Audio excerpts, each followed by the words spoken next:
우리 하나님 말씀 함께 보도록 하겠습니다. 요한복음 9장 13절에서 25절까지의 말씀입니다.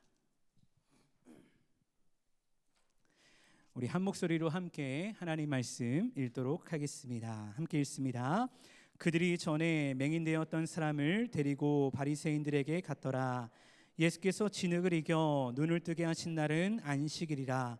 그러므로 바리새인들도 그가 어떻게 보게 되었는지를 물으니 이르되 그 사람이 진흙을 내 눈에 바르매 내가 씻고 보나이다 하니, 바리새인 중에 어떤 사람은 말하되 이 사람이 안식일을 지키지 아니하니 하나님께로부터 온 자가 아니라 하며, 어떤 사람은 말하되 죄인으로서 어떻게 이러한 표적을 행하겠느냐 하여 그들 중에 분쟁이 있었더니, 이에 맹인되었던 자에게 다시 묻되 그 사람의 눈을 뜨게 하였으니 너는 그를 어떠한 사람이라 하느냐? 대답하되 선지자이다 하니, 유대인들이 그가 맹인으로 있다가 보게 된 것을 믿지 아니하고 그 부모를 불러 묻되 이는 너희 말에 맹인으로 났다 하는 너희 아들이냐? 그러면 지금은 어떻게 해서 보느냐?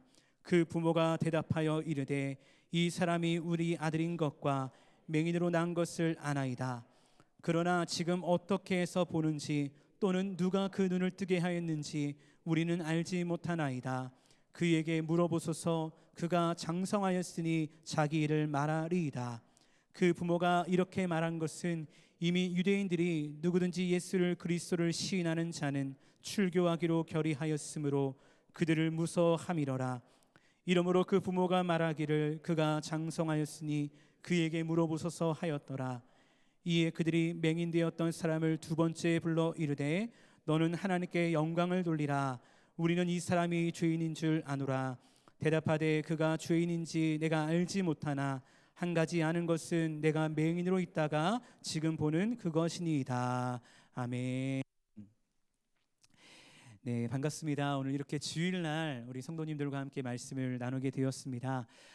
제가 이제 1대교구를 담당을 하기 때문에 1교구에서 5교구는 계속 사랑방도 그렇고 개인적으로 신방을 하면서 많은 분들을 뵙고 있지만 2대교구는 제가 담당이 아니어서 이제 잘 알지 못하는 분들도 아마 계실 것 같습니다.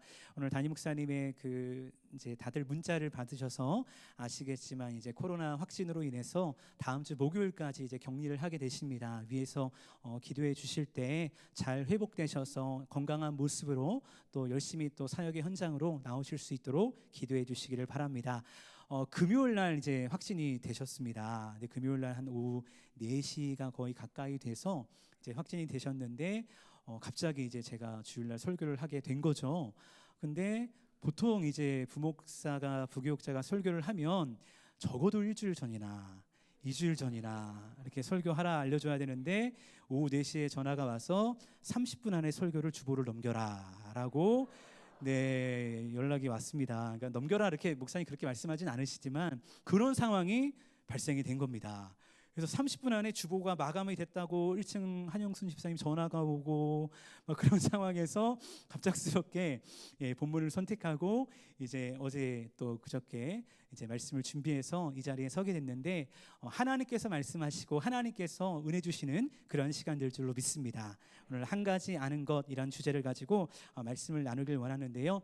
제가 이제 창원에 와서 한 4개월 정도 지났는데 창원에서 지내면서 많은 분들이 이렇게 물어보십니다. 목사님 적응 잘 하고 계신가요? 창원은 괜찮나요? 이렇게 물어보십니다. 그러면서 3명의 아이들이 있는 걸로 알고 있는데 아이들도 건강하게 잘 지내고 있나요? 라고 이렇게 물어보십니다. 감사하게도 저희 가족은 너무나 행복하게 잘 지내고 있고요. 아이들도 너무나 잘 보내고 있습니다. 저희 아이가 이제 3명이 있는데 첫째 딸이 벌써 11살이 되어서 초등학교 4학년이 됐습니다. 결혼 후에 아내가 첫째 아이를 임신했을 때 참 기뻤던 기억이 엊그제 같은데 벌써 그렇게 자라났더라고요. 여러분, 가정에 아이가 생기면 어느 병원을 갈까요? 당연히 산부인과라는 병원을 갑니다. 가서 아이가 잘 착상이 되었는지 건강하게 잘 자라고 있는지 주수에 맞춰서 몸과 다리와 팔과 또 손가락, 발가락은 잘 자라고 있는지 이런 것들을 보게 된다는 것이죠. 근데 첫째 아이 때 병원을 다니면서 주수에 맞춰서 검사를 하는데 건강에 문제가 있는지 없는지 즉 장애가 있는지 없는지에 대한 검사를 하라고 하더라고요. 그래서 의사 선생님이 꼭 해야 된다라고 이야기를 하니까 좀 비싼 돈을 들었지만 그 검사를 하게 되었었습니다. 그리고 다행히 아이가 건강하게 정상이다라고 하고 태어나서 벌써 11살이 되었죠. 근데 둘째, 셋째 때도 그 검사를 하라는 거예요. 근데 생각을 하니까 어떤 생각이 드냐면 이 아이가 어떠한 모습이든 하나님께서 우리에게 주신 아이인데 그냥 낳아야 되겠다, 그런 마음을 갖고 아내한테 이야기를 했습니다. 검사를 하지 말자, 그리고 그냥 하나님께 맡기자라고 이야기하면서 아이가 태어날 때까지 기다리는데, 그렇게 제가 담대하게 그냥 하지 말자라고 이야기해놓고 제 안에 내심 어떤 마음이 드냐면 혹시 그런 마음이 들게 되는 인간의 연약함이 있더라는 것입니다. 근데 오늘 말씀을 보면요, 어떤 말씀이 나오냐면 이러한 염려, 자녀에 대한 염려, 그리고 그 염려가 현실이 되었던 한 가정에 대한 이야기가 나오고 있습니다. 지금은 말이 안 되는 이야기지만요, 2000년 전 유대인들이 생활할 때는요, 건강에 문제가 있는 아이가 태어나거나 장애가 있는 아이가 태어나면요, 그 아이는, 그 가정은 죄인으로, 죄가 있는 가정으로 취급을 받았기 때문입니다. 그래서 오늘 말씀에 나오는 날 때부터 맹인이라는 사람이 나오게 되는데, 그 사람을 바라보는 예수님의 관점과 제자들의 관점이 다르게 나타나는 것을 보게 되어지는데, 오늘 읽지 않았지만 요한복음 9장 2절의 말씀 보니까 제자들이 그 맹인된 사람을 바라보며, 구고라는 그 맹인을 바라보며 이렇게 말씀하고 있습니다. 랍비여, 이 사람이 맹인으로 난 것이 누구의 죄로 인함이니까? 자기니까 그의 부모니까? 라고 말씀하고 있다는 것입니다. 그런데 이에 대한 예수님의 답변이 어떠했냐면요, 말씀이 있거든요. 한번 띄워주시겠어요? 3절 말씀에 이렇게 말씀하고 있습니다. 예수께서 대답하시되 이 사람이나 그 부모의 죄로 인한 것이 아니라 그에게서 하나님이 하시는 일을 나타내고자 하심이라 라고 말씀하신다는 것입니다. 여러분, 조금 전 제자들이 예수님께 하는 질문은요, 맹인으로 난 것이 누구의 죄로 인함이니까? 라고 물어보면서 그 맹인에게, 그 맹인의 부모에게 가문에 죄가 흘러가고 있다라는 그런 추측으로 질문을 하고 있는 것입니다. 사실 이 질문은요, 제자들의 인성이 좀 이상해서, 문제가 있어서 이런 질문을 하는 것이 아니고요, 이 질문을 통해서 우리는 당시의 사회상을 알 수 있다는 것입니다. 이 질문은 이미 제자들뿐 아니라 이 맹인과 가정을 바라보는 유대 사회의 당연한 시선이고 당연한 질문이었다는 것입니다. 그렇게 여러분 생각해 보십시오. 이 맹인은 물론이고요, 그의 부모까지 그들이 살아왔던 삶은 어떠한 삶이었을까요? 참 힘든 삶이었을 것입니다. 떳떳하게 살지 못하는 삶이었을 것입니다. 왜냐하면 가는 곳마다 사람들이 수근수근 거리는 것입니다. 저기 봐봐, 맹인이야. 분명히 하나님께 죄를 지어서 저렇게 태어난 걸 거야. 저 가문에 무슨 문제가 있을 거야 라고 이야기를 했다는 것입니다. 근데 이렇게 정죄와 비난을 받는 맹인을 향해 예수님이 뭐라고 말씀하십니까? 그에게서 하나님이 하시고자 하는 일을 나타내고자 하심이라 라고 말씀하고 있다는 것입니다. 그리고는 어떻게 하시냐면 땅에 침을 뱉어서 진흙을 이기시더니 그 진흙을 맹인의 눈에 바르십니다. 그리고 이렇게 말씀하십니다. 실로암가에 가서 씻으라 라고 말씀하고 있습니다. 이 맹인은 생각했을 것입니다. 또다시 수근수근거리는 소리가 들리면서 누군가 또 나를 보면서 조롱하는구나, 누군가 나를 보면서 또 나를 탓하는구나, 나에게 이상한 얘기를 하는구나, 그런 생각을 하고 있었을 것입니다. 근데 누군가가 다가와서 이런 소리가 들리는 거예요. 하나님이 하시는 일을 나타내고자 함이라. 그러더니 뭔가 소리가 들리더니 내 눈에 무언가를 바릅니다. 그리고 실로암가에 가서 씻으라 라고 말하는 거예요. 사실 이 맹인에게는요, 선택권이 없었습니다. 그래서 그는 순종함으로 곧장 실로암가에 가서 진흙을 묻은 눈을 씻었고, 그때에 평생 보지 못했던 눈을 뜨게 되는 놀라운 기적을 경험하게 되었다는 것입니다. 여기까지는 참 은혜롭습니다. 그런데 문제가 있었는데 그 문제가 무엇이었냐면 그 날이 바로 안식일이었다라고 성경은 말씀합니다. 한 2달 전에 담임 목사님께서 안식일 정신이라는 제목으로 말씀을 전하시면서 안식일에 대한 이야기를 말씀을 하셨죠. 여러분, 당시 종교 지도자들은요, 모세의 율법이 있지 않습니까? 10가지의 율법을 통해서 몇 가지의 계명을 만들었냐면요, 총 613가지의 계명을 만들었습니다. 그러면서 이 안에서 지켜야 할 행령법 248가지, 하지 말아야 될 금지법 365가지 해가지고 613가지의 계명을 만들었다는 것입니다. 근데 이 중에 안식일을 거룩히 지키라 라는 한 계명을 가지고 몇 가지의 금지법을 만들었냐면요, 39가지의 수많은 금지법을 만들었습니다. 근데 그 중에 뭐가 걸리냐면 안식일날 진흙을 이기시는 그 안식일을 범하는 일을 예수님이 하셨다. 그래서 그 문제로 인해서 다른 이야기들이 나오기 시작하는 것입니다. 예수님께서 이러한 율법을 어겼으니까 사람들이 이 사실을 알고 맹인이 되었다가 눈뜬 사람을 보고 그가 맞는 것을 확인을 합니다.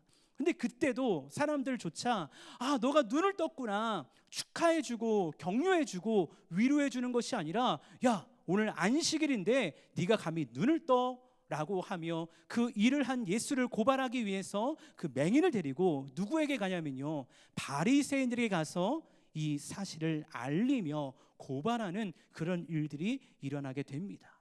여러분, 이 모습을 통해서 우리가 뭘 알 수 있냐면요, 얼마나 많은 비난과 정죄에 시달렸던 인물인가를 우리가 알 수 있다는 것입니다. 얼마나 기쁜 일입니까? 눈을 떴다는 것이. 평생 보지 못했던 눈을 떴다는 것이 얼마나 행복한 일입니까? 얼마나 축복받을 일입니까? 그런데 축복의 이야기는 하나도 없고 오히려 그 일을 문제 삼아서 바리새인들 앞에 그 맹인되었던 자를 세우고 있는 주변 사람들의 그 사회적인 모습을 또 우리가 보게 되어진다는 것입니다. 결국 그들과의 만남 속에서 바리새인들 사이에서 안식일에 대한 논쟁이 일어나게 되는데요, 오늘 16절 말씀 보니까 이렇게 말씀하고 있습니다.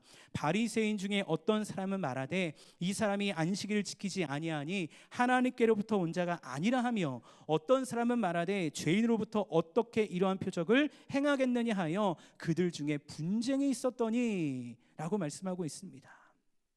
안식일을 지키지 않음을 통해서 여러 가지 이야기가 나오는 것이죠. 근데 어떤 사람은 이렇게 얘기합니다. 하나님께로부터 온 자가 아니라면 어떻게 이런 일을 할 수 있겠느냐?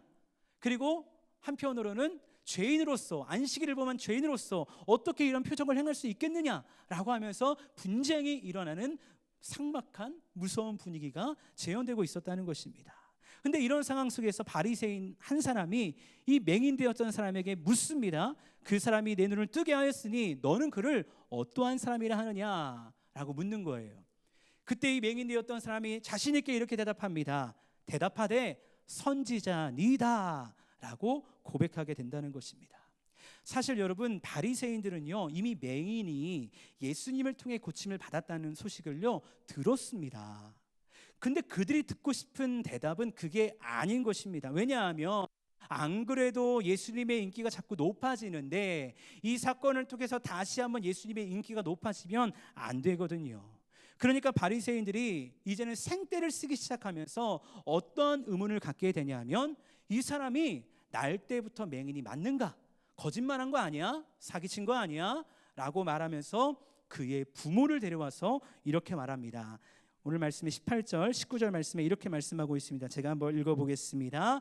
그가 맹인으로 있다가 보게 된 것을 믿지 아니하고 그 부모를 불러 묻되 이는 너희 말에 맹인으로 났다 하는 너희 아들이냐? 그러면 지금은 어떻게 해서 보느냐?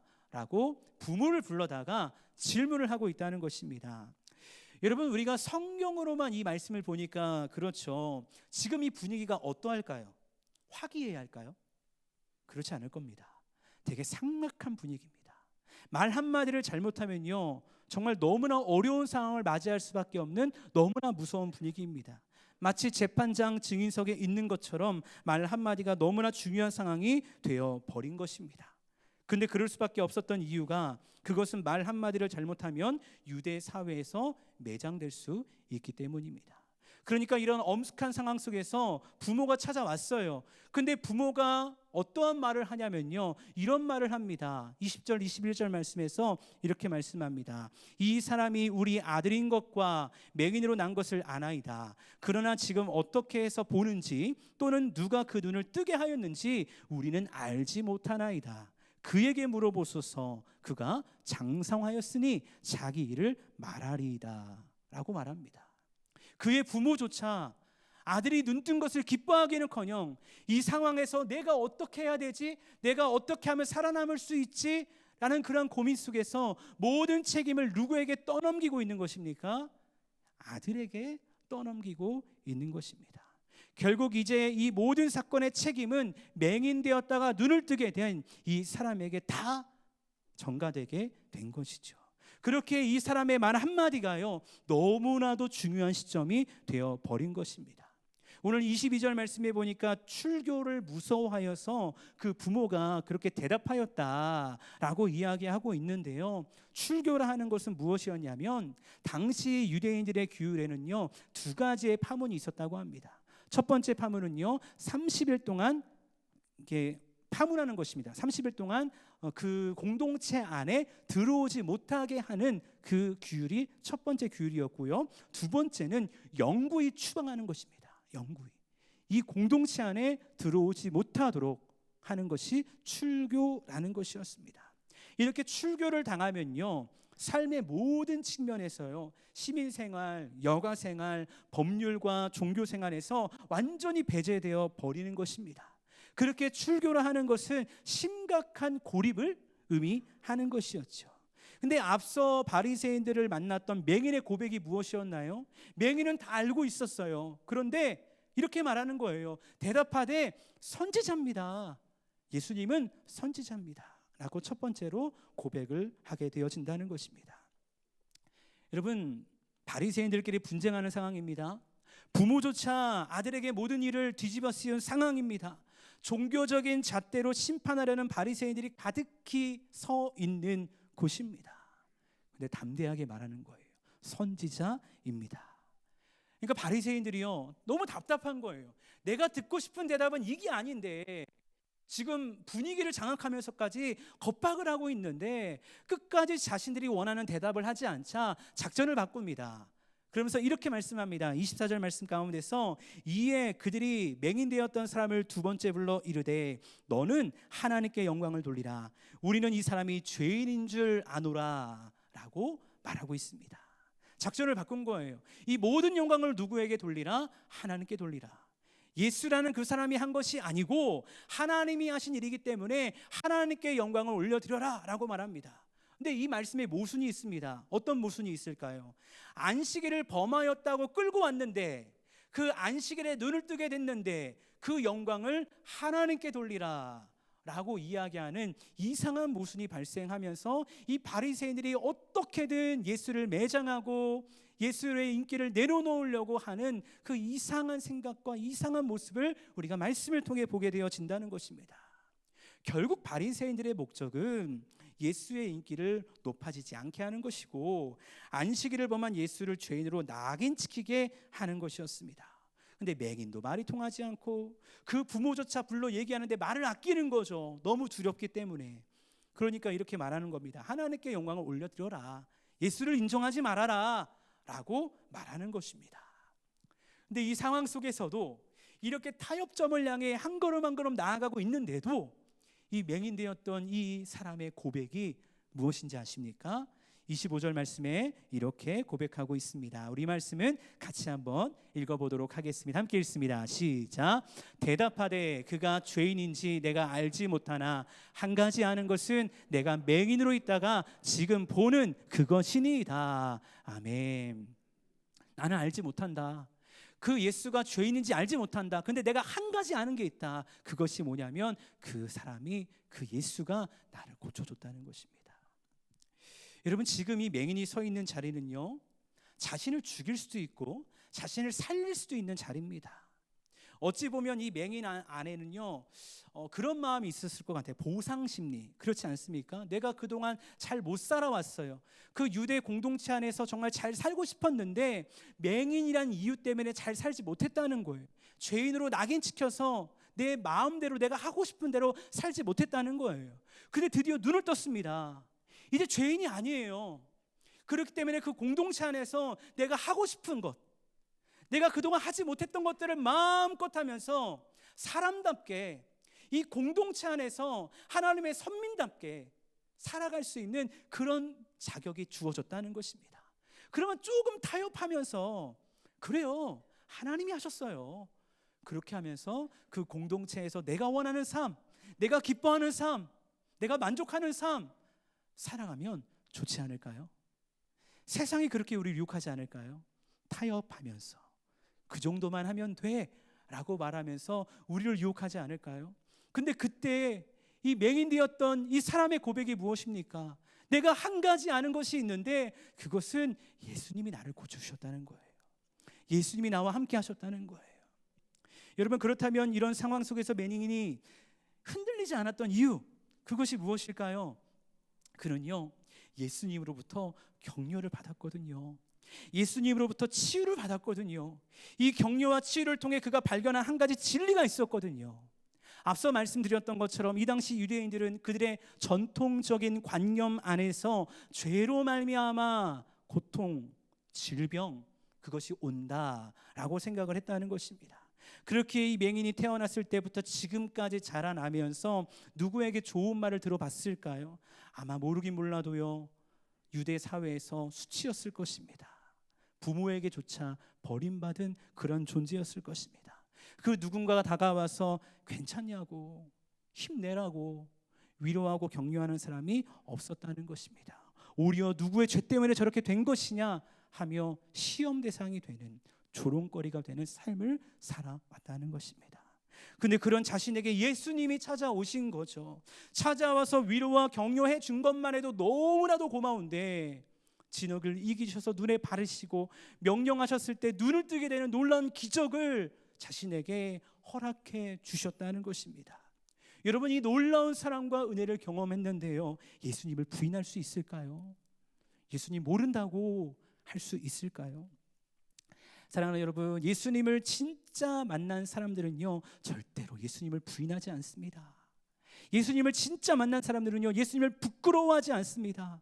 지금 이 시대 속에서 기독교가 얼마나 핍박을 당하고 어려움을 당하고 많은 사람들에게 욕을 먹는 시대를 살아가지 않습니까? 그래서 기독교인으로 살아가는 게 너무나 어려운 시대를 살아간다는 것입니다.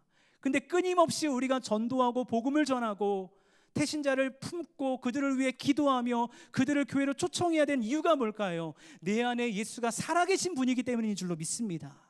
내 안에 예수 그리스도가 살아계시다면, 내 안에 복음이 진짜 복음이라면 우리는 그 믿음의 삶을, 주님 따라가는 삶을 끝까지 살아간다는 것이죠. 여러분, 이 맹인되었던 자에게는요 예수님이 자신의 삶의 전부가 되어버린 거예요. 그러니까 계속되는 바리새인과의 대화가 요한복음 9장에 등장하거든요. 근데 그 대화 속에서 말 한마디를 짓지 않습니다. 말 한마디를 짓지 않아요. 절대 타협하지 않습니다. 그리고 그가 이렇게 고백합니다. 32절과 33절 말씀, 우리 같이 한번 이 말씀도 읽어보도록 하겠습니다. 함께 읽습니다. 시작. 창세 이후로 맹인으로 난 자의 눈을 뜨게 하였다함을 듣지 못하였으니 이 사람이 하나님께로부터 오지 아니하였으면 아무 일도 할 수 없으리라. 아멘. 이렇게 고백하는 것입니다. 이 사람이 하나님께로부터 오지 아니하였으면 아무 일도 하지 못합니다 라고 너무나 담대하게 선포합니다.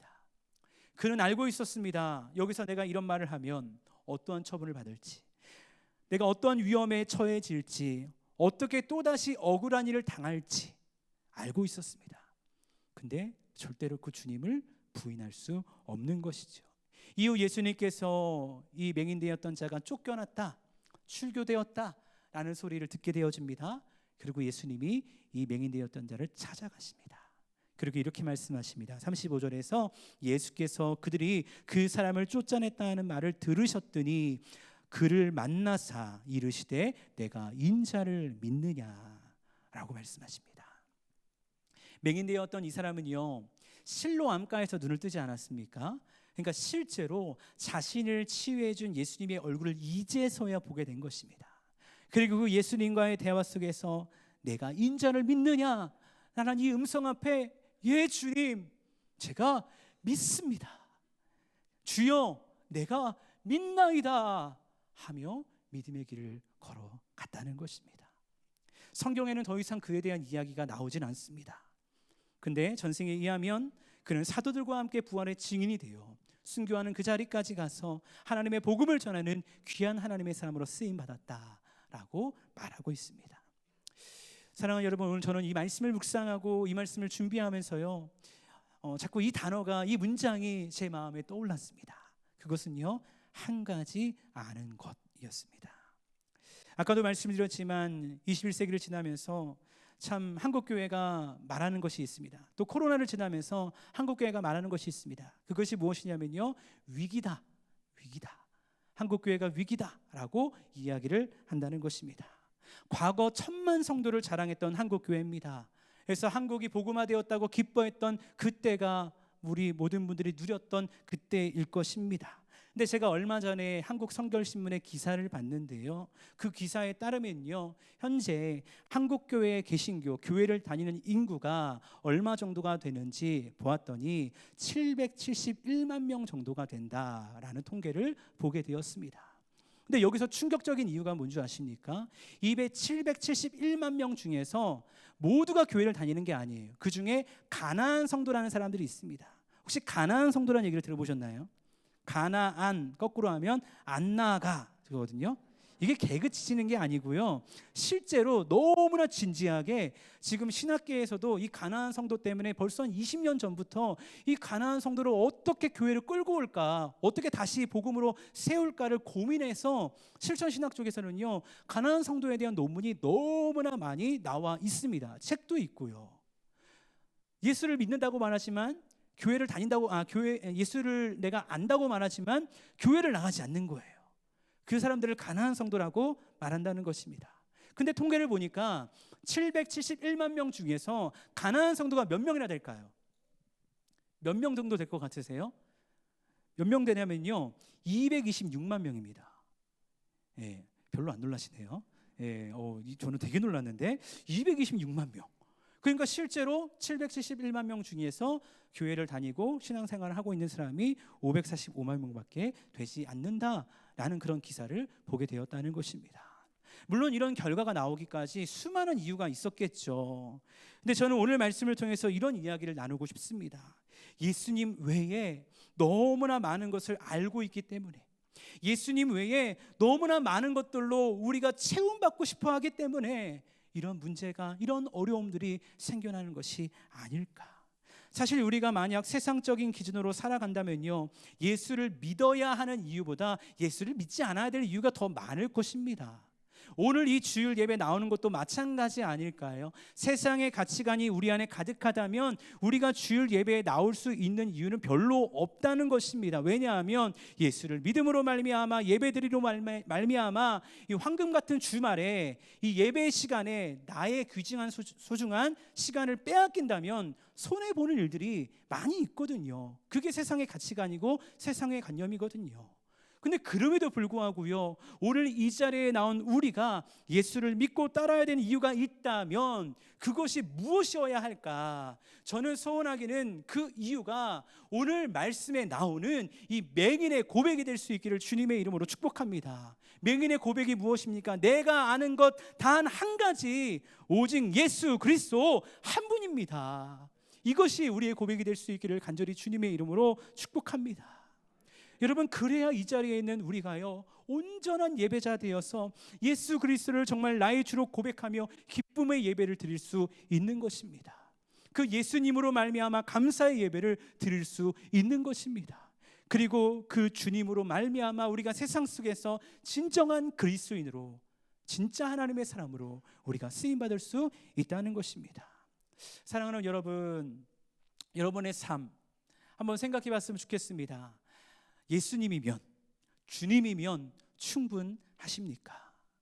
정말 이 질문 앞에 전 때로 그런 질문을 저 스스로에게 하거든요. 주님이면 정말 충분한가? 내가 정말 예수님이면 내 삶이 충분한가? 그러한 삶을 내 삶 가운데서 내가 살아가고 있나? 라는 질문을 하게 된다는 것입니다. 우리가 요즘 민수기 말씀을 묵상을 합니다. 근데 민수기 18장 20절 말씀 보니까 이런 말씀이 있었습니다. 18장 20절 같이 한번 읽어보겠습니다. 시작. 여호와께서 또 아론에게 이르시되 너는 이스라엘 자손의 땅에 기업도 없겠고 그들 중에 아무 분깃도 없을 것이나 내가 이스라엘 자손 중에 내 분깃이요 내 기업이니라. 아멘. 여러분, 우리는요 예수를 믿으면 믿을수록 더 많은 것을 가지고 싶어 합니다. 그렇죠? 사실 그게 우리의 욕심이고 우리의 죄성이라는 것이죠.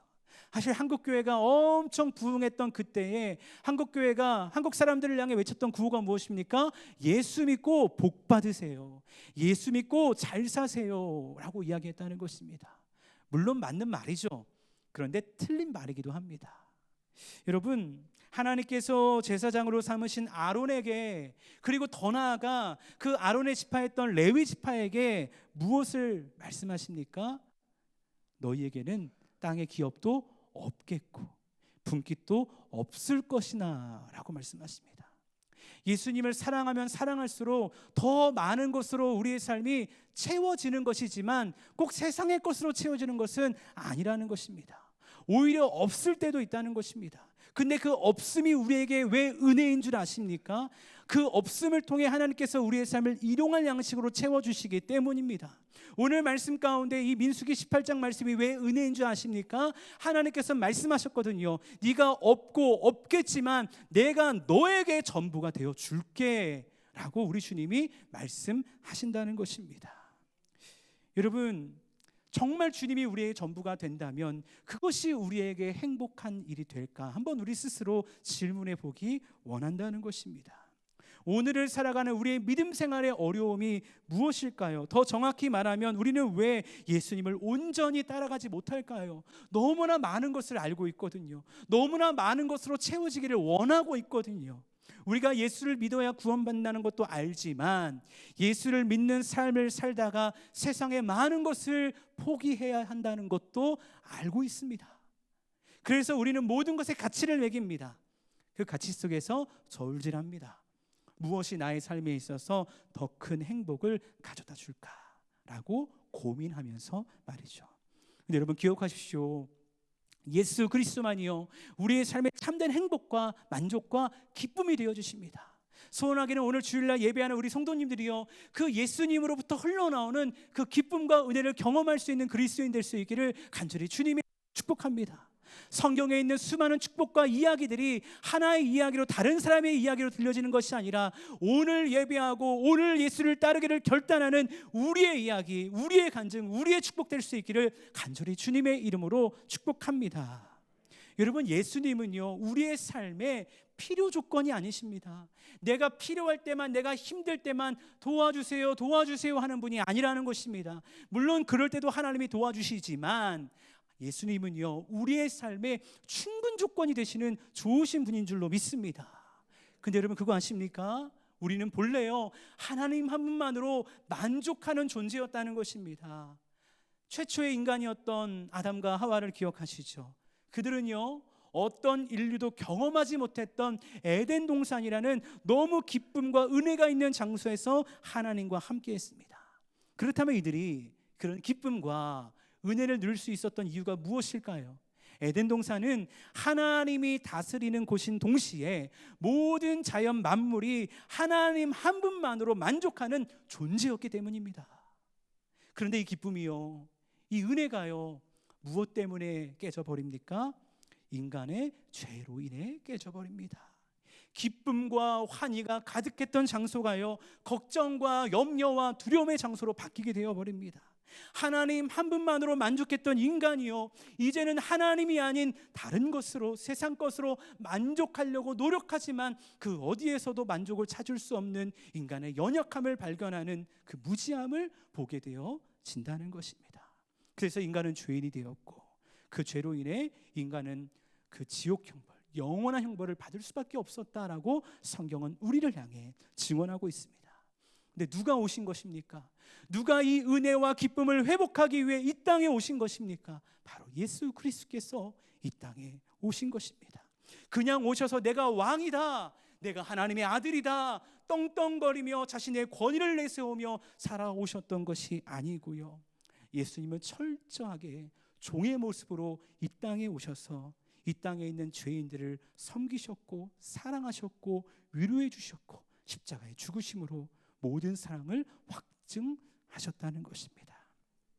그리고 오늘 말씀을 통해 보았듯이 세상 아무도 인정해주지 않는 존재마저 부인되어 버린 것 같은 그 맹인을 만나셔서 격려하시고 회복해 주시고 구원해 주신 것이죠. 그러니까 맹인이요, 어떻게 예수님을 부인할 수 있을까요?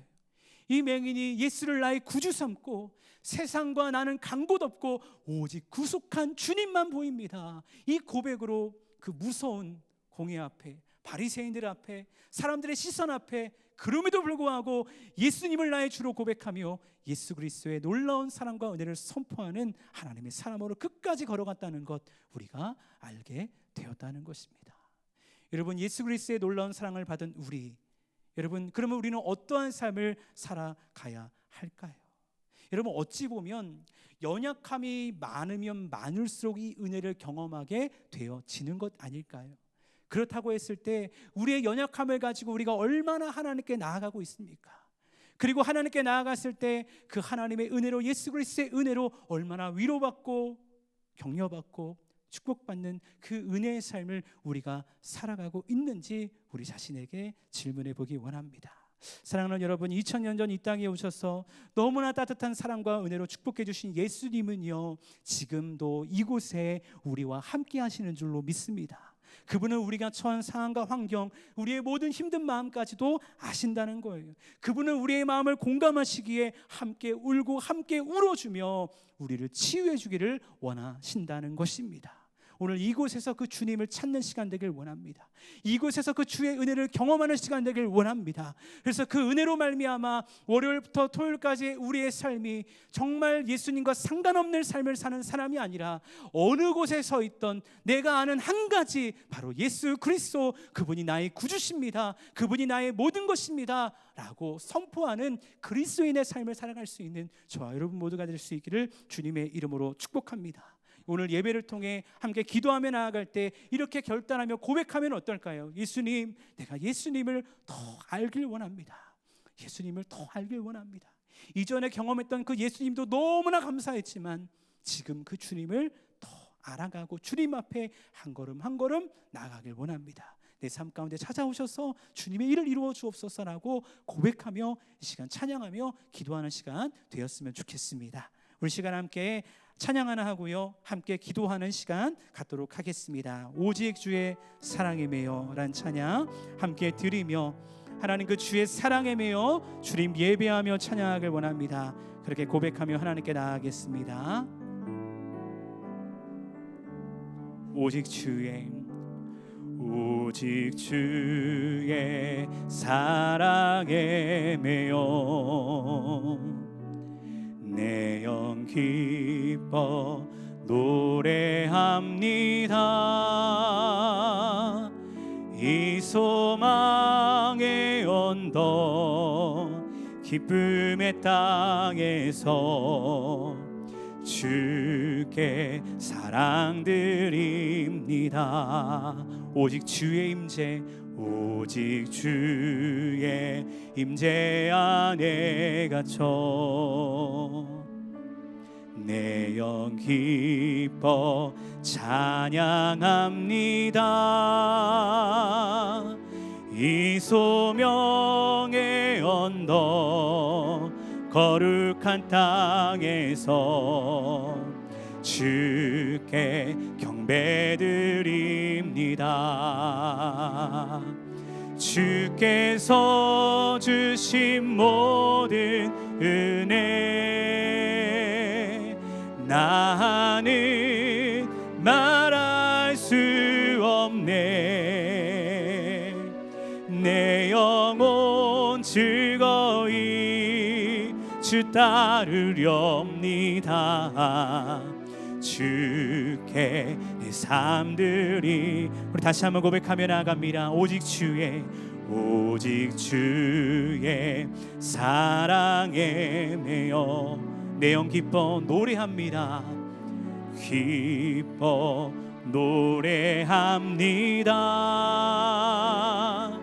이 소망의 언덕 기쁨의 땅에서 주께 사랑 드립니다. 오직 주의 임재 안에, 주의 임재 안에 갇혀 내 영 기뻐 찬양합니다. 찬양합니다. 이 소명의 언덕 거룩한 땅에서 주께 경배드립니다. 우리 주님이 주신 놀라운 사랑과 은혜를 찬양하며 나아갑니다. 주께서 주신 모든 은혜 나는 말할 수 없네. 내 영혼 즐거이 주 따르렵니다. 주께 내 삶들이, 주께서 주신 모든 은혜, 주께서 주신 모든 은혜 나는 말할 수 없네. 말할 수 없네. 내 영혼 즐거이 주 따르렵니다. 주께 내 삶들이, 내 영혼 즐거이 주 따르렵니다.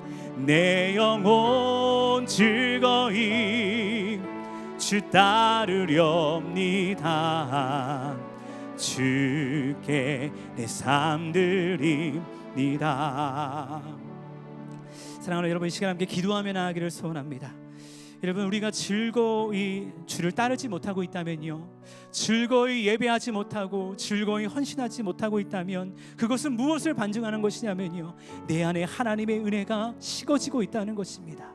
여러분, 하나님의 은혜가 식어진다, 하나님의 은혜가 충만하다 라고 감히 말한다는 것이 어폐일 수 있겠지만, 하나님의 은혜는요 언제나 이곳에 우리의 삶에 충만한 줄로 믿습니다.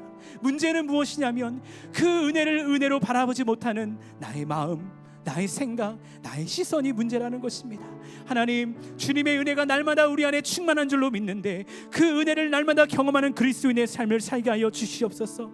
날마다 나의 연약함을 채우시며 나의 무지함을 채우시는 그 예수 그리스도의 사랑과 은혜로 말미암아 주님을 경험하여 내가 아는 한 가지, 오직 예수 그리스도가 되게 하여 주시옵소서. 예수 그리스도와 동행하는 우리의 삶이 되게 하여 주시옵소서. 우리 결단하는 마음으로 함께 기도하며 하나님께 나아가겠습니다. 기도하시겠습니다. 살아계신 아버지 하나님, 감사합니다. 아버지 하나님께서 오늘도 함께하여 주셔서 말씀하여 주시고 깨닫게 하여 주시고 놀라운 진리로 우리를 인도하시니 참으로 감사를 드립니다. 하나님, 내 영혼 즐거이 주 따르길 원합니다. 내 영혼이 힘겹고 어렵고 낭만 가운데 주를 따르는 것이 아니라 날마다 채우시는, 일용할 양식으로 채우시는 내 기업이 되시고 내 분깃이 되시는 하나님의 놀라운 사랑과 은혜 가운데 붙들림 받으어서 기쁨과 감사함으로 주를 따라가길 원합니다. 그러할 때에 세상 속에서 하나님 예수 그리스도를 증거하며 예수 그리스도를 자랑하며 예수 그리스도와 동행할 수 있는 믿음의 삶을 살아갈 수 있는 우리의 삶이 되기를 간절히 소원하며 갈망하오니 성령님 도와주시옵소서. 은혜를 회복케 하여 주시옵소서. 아버지의 놀라운 사랑과 은혜 가운데 주님만을 따라가는 믿음의 삶이 충만한 우리의 삶 될 수 있도록 주님 도우시고 역사하여 주시옵소서. 그렇게 일하시고 역사하실 주님을 기대하고 찬양합니다. 주님 경배합니다. 감사드리며 예수님의 이름으로 기도드렸사옵나이다.